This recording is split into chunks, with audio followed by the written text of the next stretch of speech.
मुझे पता है कि हम जुड़वा है, लेकिन आज तक सबसे ज्यादा खिलौने तुझे जुड़वा होने के कारण सबसे कम अटेंशन मुझे मिला। हाँ, तो उस दिन बाइक का भूल गया, बाइक भी तो तुझे ही मिली उस दिन, उस शूज तुझे ही मिले, वॉच उस दिन भी तुझे ही दिया था, लेकिन तू भूल रहा है उस दिन की स्कूल बैग भी तुझे ही मिली। हाँ, तो टैब का तो भूल ही गया, टैब भी तो मिला तुझे। और अब ये बॉटल मेरी है, नहीं मेरी है, नहीं मेरी है, नहीं मेरी है, तो लेके बता। तो फिर मैं लेके आया हूँ इस झगड़े का सोल्यूशन, और फिर सोल्यूशन होगा इन दोनों में इंग्लिश इडियम्स की कंपटीशन, और फिर जो जीतेगा वो बॉटल उसकी। तो फिर सुनो भाई, मैं हिंदी में कुछ बोलूंगा और तुम्हें इंग्लिश इडियम्स का यूज करके उसे इंग्लिश में कन्वर्ट करना है, ठीक है? तो फिर मैं 5 सवाल पूछूंगा, अगर आपको आंसर्स आते होंगे तो आप तुरंत देंगे, लेकिन अगर नहीं आते हैं तो हमारे पास है हमारा ऑडियंस बोर्ड, ठीक है? फिर हम प्रोसीड करते हैं। तो चलो मेरी बारी, ठीक है? तो फिर इमेजिन करो कि कल मेरी एग्जाम है, तो तुम मुझे ऑल द बेस्ट कैसे करोगे? Hey, just break a leg. Okay, तो फिर अगले सवाल की तरफ। अब मैं मार्केट में गया और मार्केट में बहुत सारी चीज़ें ऐसी थी जो बहुत ही ज़्यादा महंगी थी और मैं उनको अफोर्ड नहीं कर सकता था। तो फिर मैं कैसे कहूँगा इडियम्स का यूज़ करके इंग्लिश में? बताओ। Oh, today I went to the market, but most of the things in the market costed me an arm and a leg, so I couldn't nice. Buy it. Okay, now we are moving to the third one. तो वो है, मैंने 10 साल से मेरा एक राज संभाला हुआ रखा था, लेकिन तुम अचानक से आ गए और पापा के सामने वो राज खोल दिया। तो फिर मैं इस इडियम यूज करके इंग्लिश में कैसे कह सकता हूँ? Hey, I did hide the secret for the last 10 years, but you came out of nowhere and let the cat out of my bag. Oh, nice. Okay. So moving on to the fourth one.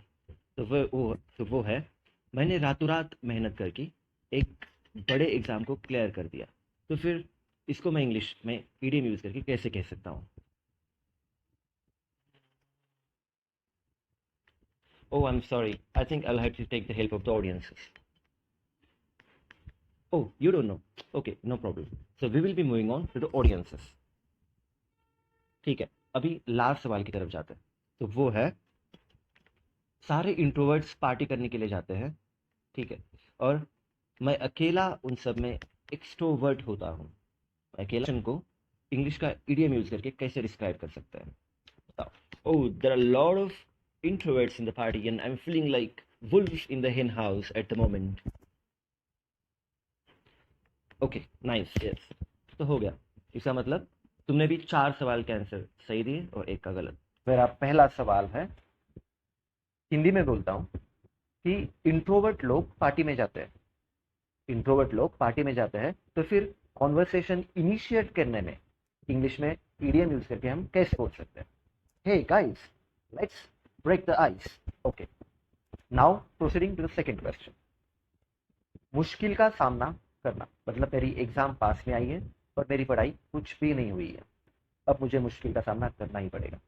तो फिर मैं English में idioms का use करके कैसे बोल सकता हूँ? Oh, I haven't studied for exam. Now I will have to bite the bullet. तो हम थर्ड सवाल की तरफ जाते हैं।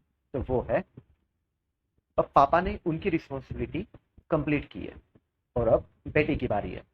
तो फिर इसको हम इंग्लिश में कैसे बोल सकते हैं?